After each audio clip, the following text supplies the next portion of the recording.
Hi friends, ഇതിനെ കണ്ട Shimano സർഗോസ SW6000HG salt വാട്ടറാണ്.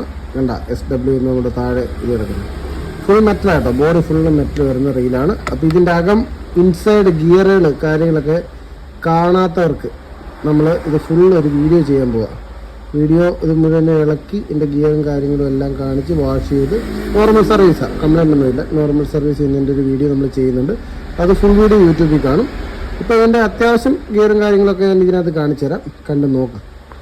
സർഗോസയുടെ ഒരു ഇൻസൈഡ് ഗിയർ എൻ്റെ കാര്യങ്ങളൊക്കെ ഞാൻ നിങ്ങളൊന്ന് കാണിച്ചു തരാം. ഇതുണ്ടോ, ഇതാണെങ്കിൽ എൻ്റെ ഡ്രൈവ് ഗിയറാണ്, അലൂമിനിയമാണ് ഗിയറിൻ്റെ മെറ്റീരിയൽ വന്നേക്കുന്നത്. ഇതും അലൂമിനിയത്തിൻ്റെ ഒരു ചെറിയ ടീത്താണ് ഇത്. പക്ഷേ വേറെ എല്ലാ ഗിയറിനകത്തും ഒരു വ്യത്യാസമുണ്ട്. ഈ ടീത്ത് കംപ്ലൈൻ്റ് ഉണ്ടെങ്കിൽ നമുക്കിത് ഊരിയിട്ട്, ഈ സീലോക്ക് ഊരിയിട്ട് ഈ ടീത്ത് മാത്രമായിട്ട് ചേഞ്ച് ചെയ്യാനുള്ള ഓപ്ഷൻ ഈ ഗിയറിനുണ്ട്. പിന്നെ ഇതിൻ്റെയൊക്കെ സ്പെയർ കിട്ടുന്നതാണ് വലിയ ബുദ്ധിമുട്ട്. പിന്നെ ഇതിൻ്റെ റിവേഴ്സ് ലോക്ക് അസംബ്ലി മാസീവായിട്ടുള്ള ഒരു അസംബ്ലിയാണ്. പിന്നെ വരുന്നത് ബോഡി ഫുൾ മെറ്റലാണ്. ഇതുണ്ടോ, ഫുൾ മെറ്റലിൽ വരുന്ന ബോഡി.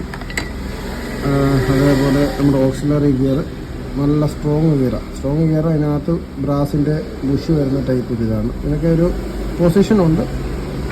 പിന്നെ പിനിയൻ ഗിയർ, ഇതൊക്കെ എന്ന് പറഞ്ഞാൽ ഹെവി മീൻ കയറുന്ന റെയിലായതുകൊണ്ട് തന്നെ അതിൻ്റെ ക്വാളിറ്റി അതുപോലുള്ള ക്വാളിറ്റിയാണ്. അപ്പോൾ ഞാൻ നമ്മുടെ സർഗോസ് അങ്ങനെ ഫുള്ള് സെറ്റ് ചെയ്തിട്ടുണ്ട്. സെറ്റ് ചെയ്ത് കഴിഞ്ഞപ്പം നല്ല ജിഗായിട്ടിരിപ്പുണ്ട്, അടിപൊളി.